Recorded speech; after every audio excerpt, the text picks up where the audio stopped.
কাঁঠাল ভাঙাটা আমার কাছে খুব ঝামেলা মনে হয়। কারণ হলো হাতে আঠা লাগে।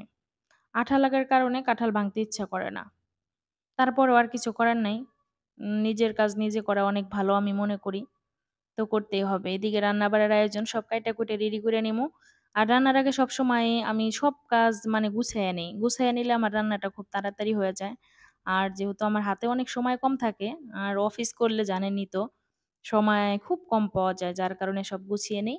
আসসালামু আলাইকুম ভাই-বোনেরা কেমন আছেন? আশা করি ভালো আছেন। আমিও ভালো আছি আল্লাহর অশেষ রহমতে।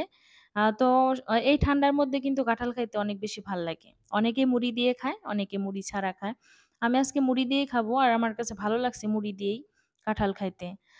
আমি এর আগে আম অনেক বেশি পছন্দ করছি। কিন্তু এখন এইবার কেন জানি আম তেমন আমার খাইতে ইচ্ছা হলো না। তো এবার মোটামুটি ভালোই কাঁঠাল খাইছি আমি। আর এই কাঁঠালটা একদম মিষ্টি ছিল। এজন্য খাইতে আরো বেশি ভাল লাগছে। আমার ভাগ্নে আবার মিষ্টি জিনিস বেশি খাইতে পারে না। ওর আবার নাকি গলা জ্বলে। অনেকে আছে এরকম অ্যাসিডিটির প্রবলেম যাদের থাকে। তো আমি এদিকে কাইটা-কুইটা রেডি করে নিতেছি। ঢেঁড়স ভাজি করমু আর একটা সবজি রান্না করমু। আর হলো ছোট মাছ রান্না করমু। এই মাছটা কিন্তু সামুদ্রিক মাছ। আমি কিন্তু নাম জানি না এই মাছটার আসলে কি মাছ। কিন্তু খাইতে অনেক ভালো লাগে। একবার আমি হোটেল থেকে এই মাছের একটা তরকারি নিয়ে আসছিলাম। অনেকদিন আগে খাইছিলাম। তো তারপরে এই মাছটা আমি পাইছি। তো এরপর কিনলাম। মাছটা এর আগে আমি রান্না করছিলাম অবশ্য ভিডিও করি নাই। তো আজকে ভাবলাম তো আপনাদের সাথে একটু শেয়ার করব। মাছটা ভীষণ মজার আসলে। আপনারা যদি আম কোথাও দেখেন কিনে নিয়ে খেয়ে দেখবেন একবার। সত্যি অনেক ভালো লাগে। আর এদিকে আমি সবকিছু ধুইয়া নিতেছি। একদম ধুয়ে তারপরে এগুলি আমি রান্না করব।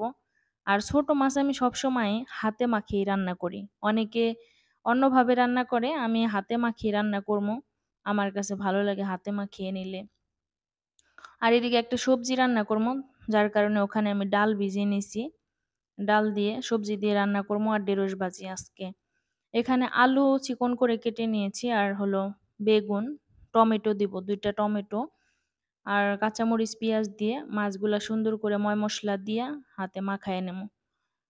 হলদি মরিচের গুঁড়ি সব মসলা সবকিছু দিয়া আদা, রসুন দেব না এখানে, আদা বাটা সব দিয়া এই যে স্বাদমতো লবণ দিয়া দিলাম।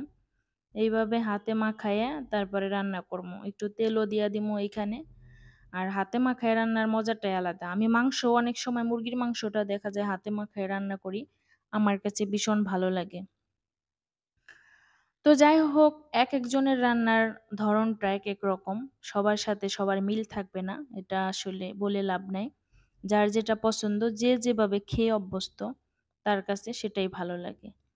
আমার কাছে এইভাবে ভালো লাগে তাই আমি এইভাবে রান্না করতেছি। অনেকে সবজি ছাড়াই ছোট মাছ রান্না করে, ওইটাও খেতে ভালো লাগে। তো আমার কাছে কেন জানি মনে হয় যে একটু সবজি দিলে আমার কাছে ভালো লাগে। একটু ঝোলের জন্য পানি-টানি দিয়া একদম ডাইকা-ডুইকা এখন রান্না করে নিমু এইভাবে। এখন কিন্তু আর এটা একটু মানে চ্যাপচ্যাপা করে রাখলেই বেশি ভালো লাগে। মানে ঝোল রাখলে তো ভাল লাগবো না এটা। ছোট মাছ কিন্তু রান্না হয়েই গেছে। এখন আবার সবজি রান্নাটা করতেছি।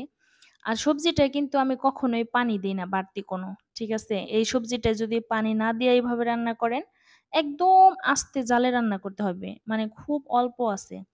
অল্প আঁচে রান্না করলে দেখবেন সব সিদ্ধ হয়ে আসছে আর খাইতে কিন্তু ভীষণ মজার। আমি এখানে বাড়তি কোনো পানি দিই না। শুধু সবজির থেকে যতটুক পানি উঠে আর ডালটা কষানোর জন্য সামান্য একটু পানি আমি তখন দেই, তাছাড়া দেই না। আমার কিন্তু সবজিটাও রান্না হয়ে গেছে আর আমি ঢেঁড়স ভাজি করে নিতেছি।